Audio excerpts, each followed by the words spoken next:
Lights out. Welcome, everyone, once again to another episode of SleepTech Talk, the Sleep Podcast, with your hosts and friends, Robert Miller, Emerson Kerr, and me, Dr. Jerry George Moneycaro. And once again, for all you sleep professionals out there, we bring you another fantastic, fabulous guest. And to tell a little bit more about this guest, I'm going to toss it off to Emerson. Hey, thanks, Jerry. Hello, everybody. We're excited to have our good friend Matthew Allard with us. We've known Matt for a long time now. It's also a former Philips colleague. That's how we got connected. Seems like an eon ago, but great things like a lot of us. Matthew's gone on to do some really cool things and is now with Somnomed. And if I understand right, the Southern Region Business Development Manager for Somnomed USA, which that's a lot of dirt to have to cover. But we just appreciate, Matt, you being here with us today. And one of the things that we love to ask everybody, because no one seems to ever plan to get into sleep medicine, at least not anyone we've met so far. How did you get here? So my story is really unique and it's very personal. And anybody who knows me knows that I'm the type of person that's kind of an open book. So truth be told, how I got into sleep was that my ex-wife had a lot of sleep issues. So I started in sleep literally in 1999. By way of 2005, met with some amazing doctors at Stanford, found out that Kelly had a unique, that a CPAP just wasn't good enough, ended up having myofascial reconstruction, chin implants. So I was all in as far as a spouse learning about sleep. Back then, Respironics, I even messed around with ResMed a little bit, trying to get these masks right.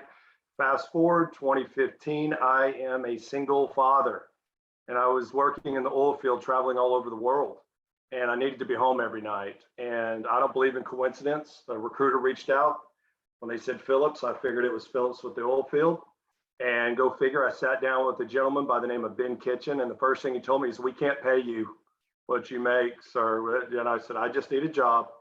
I will work hard. I will be dedicated. I just need to be home every night to be with my daughter. Lo and behold, that Philips ended up having an employee in Louisiana that had worked there 12 years at the time, Lori Spigner. And she knew me from youth ministry. I used to be a youth minister.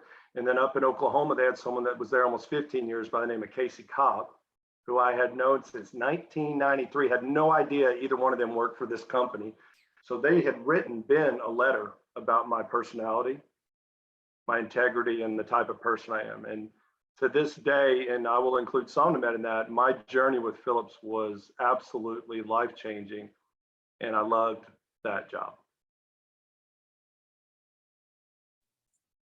That's absolutely fascinating. It's such a small world, and now what you're doing, it's interesting that you would, the facial cranial type things that you've had to deal with in the past that brought you here. You're at least interested in sleep medicine, and now you're in that space. You're doing oral appliances, and such an innovative field. How did you get connected with Somnomed? And I mean, it seems like you're neck deep, man. You fell in love with it, transitioned over. Tell us about that journey. So truth be told, I'm one of those Philips guys that still loves Philips, and I was one of those January babies, right? And I think we all know what that means. I was actually let go from Philips, asked to go to the RespirTech side, but I had an awesome opportunity to become director of managed care for Shield Healthcare. Then this little thing called COVID-19, remember we called it back then COVID-19? And so after furloughing many people and then my job disappeared, an ex-Philips employee reached out to me, who is the VP of North America, Matt Conlon, for this company called Somnomed. Never even heard of them. Never heard of any of really the appliances besides TAP and Keith Thornton out of Dallas.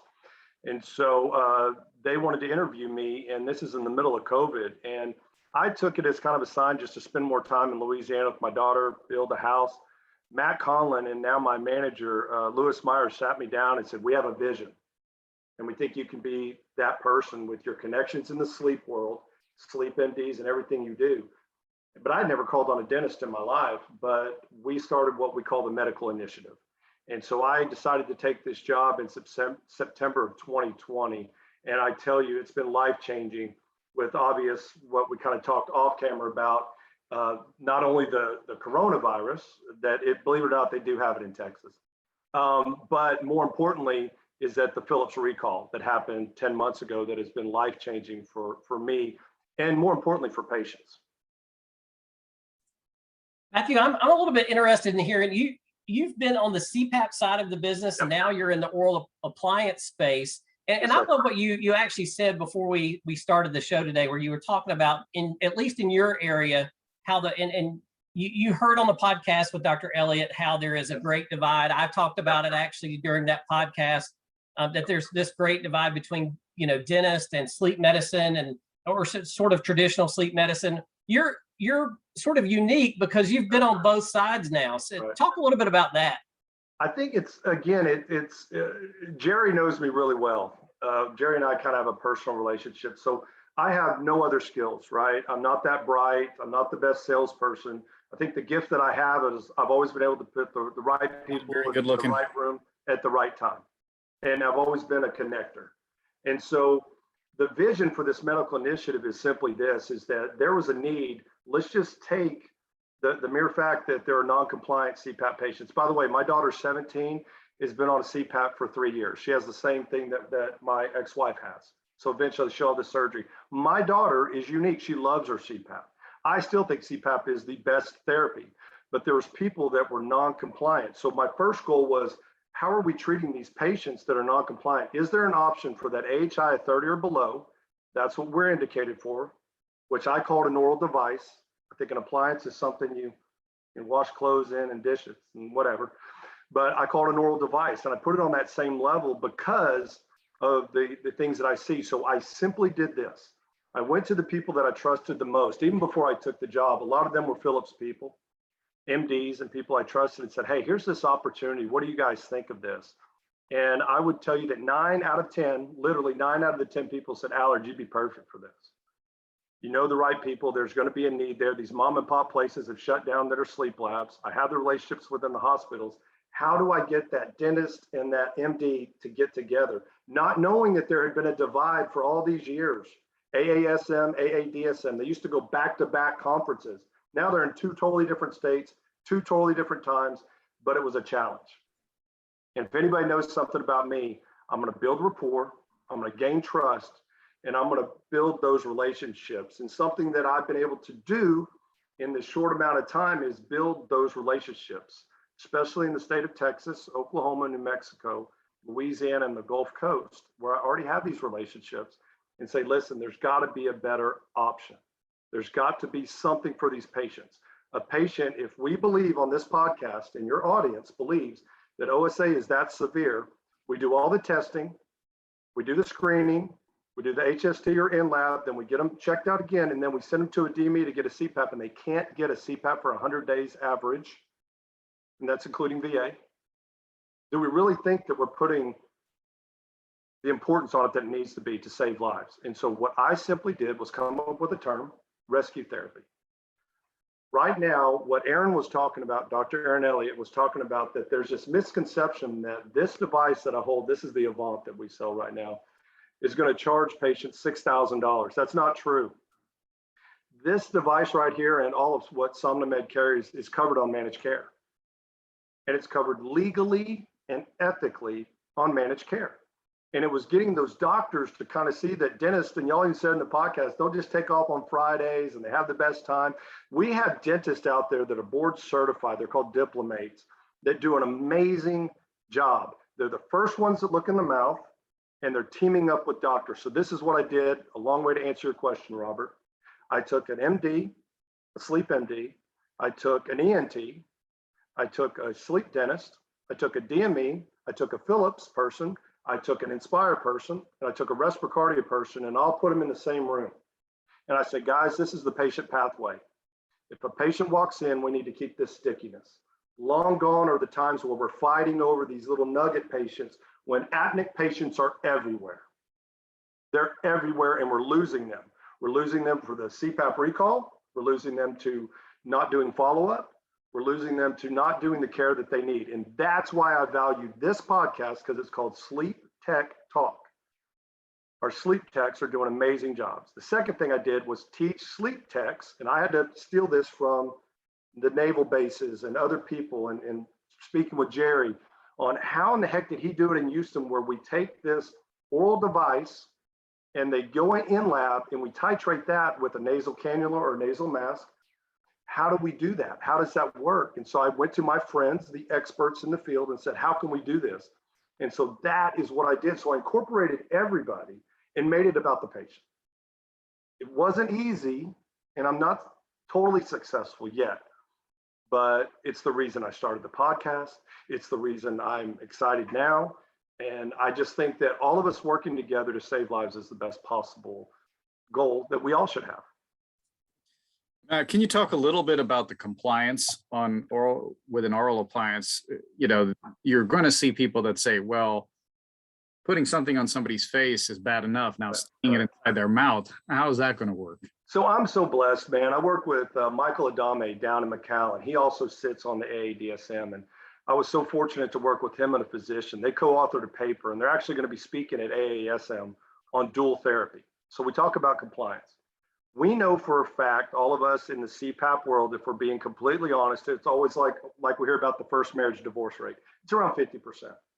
Let's just call it. At Somnomed, we have this really cool thing called the effectiveness equation. And basically what it does is it simulates. It takes basically whatever AHI that patient is, and we put them on a CPAP, and we put them on an oral device. And we use 16 different studies that are highly ranked out there. Philips uses a lot of these studies.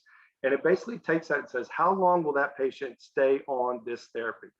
Well, with managed care, we know that the old rule, and it's still the rule, what makes a person compliant on a CPAP is, what is it, 5 out of 7 days, 4 hours a night. But, we know for a fact that someone will keep an oral device on longer.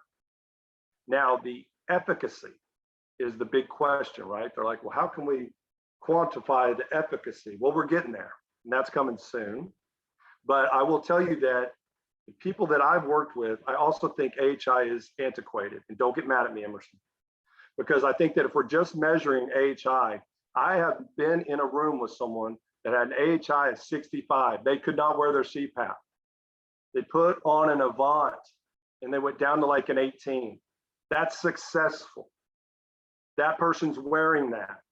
And so to me, the compliance is important, but it's also, we have to be very subjective, and it has to be very individualized to each person. Matt, that's awesome, because a little bit of what you said, Sri Roy touched on that in the last episode that came out. So those of you who want to have a kind of a window to what Matt was talking about, you need to be sure you listen to that episode. But I really want you to touch on your podcast. Sure. Oh no! I love my podcast. Yeah. So people always ask, it's called Sleeping Around the Podcast. I'm telling you guys, we're so blessed. We're so blessed. So how did it start? So I met an amazing sleep dentist by the name of Brandon Hedgecock, and he's down in Austin, Texas. He's a UT guy. I'm an OU guy, right? We're both pretty full of ourselves. So getting us two in the room was going to be, a collision, right? Well, we ended up getting along very well. My past, I'm so blessed. I mentioned Casey Cobb earlier, who still is with Philips, by the way. His wife is an amazing singer. I grew up in a town in Oklahoma where everybody sang. Cross Canadian Ragweed came from my high school. 10 years before me, Garth Brooks came from my high school. I cannot sing a lick or play an instrument. Jerry knows this. When I drink a little too much, I love to sing. But you do have friends in low places, right? I have many friends. So I have sleep friends. I have musician friends. I have CEO friends. I just have a lot of people that are really cool. So the idea was, hey, let's put a podcast out there, a high performing podcast, 4-camera shoot. Let's go all in and go for that target range of age 25 to 45. And if we tickle them with a feather, we're tickling them with great musicians from Nashville, Oklahoma, all over. We've had some amazing, I have the CEO of my competitor. I'm the CEO of my competitor on my podcast. Anything that we could get more eyeballs on the importance of sleep. And here's one thing I want to say before Jerry cuts me off, because I've seen every episode you usually tell me to go to bed or something. The cool thing about the podcast, guys, is we're changing lives. My whole purpose in life is to serve. I've known that from an early age. And if I can affect somebody's life, just one person's life every single day, just one person, whether they hear a song and it inspires them, whether they get an oral device and it fits, whether they stay on a CPAP, whether they're inspired by something that I know I've done my job and I know this podcast's working, we had an episode on narcolepsy. And Dr. Tiffany Stratton was very open about her personal journey through this. I cannot tell you the feedback we've been getting from it. And what's cool about our podcast, and I think what Jerry really likes, is we drink. I don't wear sleeves so people can see my tattoos, and I'm not dressed professional. We're laid back, but yet we put sleep to the importance and health. And we talk about our own journeys. We interview some great guests. And let me tell you something, man, it is blowing up. Just picked up 4 new sponsors last week. We got this amazing ranking. I don't know how we got that ranking, but people are watching. And here's the cool thing, Jerry, they're not really watching us because our number one thing is iTunes. The second is Spotify. And then the third is YouTube. You can tell that I have a face for radio, but we are excited. And as long as we're spreading the message of getting people help them breathe, then I know we're doing the right thing. And thank you for asking about the podcast. Just in case. There you go. Once again, folks, that's the sleeping around the podcast. I know it's a little provocative, so make sure you put the podcast when you type it in. You'll get something else if you don't, right? So, but hey, we are out of time, and we thank you so much for joining us. This has been absolutely awesome. Where could people find you? Like you said, Sleeping Around the podcast. They can find it on iTunes, Spotify, and most other platforms. Where else can they? And any social media outlet except TikTok. I refuse to get on that TikTok. Well, maybe one day I will. But no, you can find us on Instagram at Sleeping Around the Podcast. You can find us on Facebook. I heard the kids really like that stuff. You can find us on Sleeping Around the Podcast on Facebook, Sleeping Around the Podcast at YouTube. But more importantly, guys, I just want to thank all of you. You guys all represent what's best about what we do. And I'm just so honored to be on the podcast, gentlemen. So thank you for having me. Hey, Matt, and one more thing, where could they get more information about Somnomed, or how could they contact you or anybody else? Google Somnomed. I'm a big proponent of Somnomed. Anytime you go to Sleeping Around the Podcast, you'll be able to get a hold of me through Somnomed as well. Also, an example, if you live in South Carolina, I know you live in North Carolina, Robert. If you live in South Carolina, then you will still be able to find a Somnomed rep in that area through Sleeping Around the Podcast. But again, Somnomed is the company I work for. Excellent. Well, Matt, thank you so much. We sincerely appreciate you joining us, and thank you so much for the time. I know you're really busy trying to juggle your own podcast. Right. You have a huge territory to take care of, so we really appreciate you making time. And I know you don't do other shows, so we sincerely appreciate this. You got it. And Robert and Emerson, I'll see you guys in North Carolina. Jerry, I'll be in touch, my friend. God Sounds bless good. You guys. God bless you.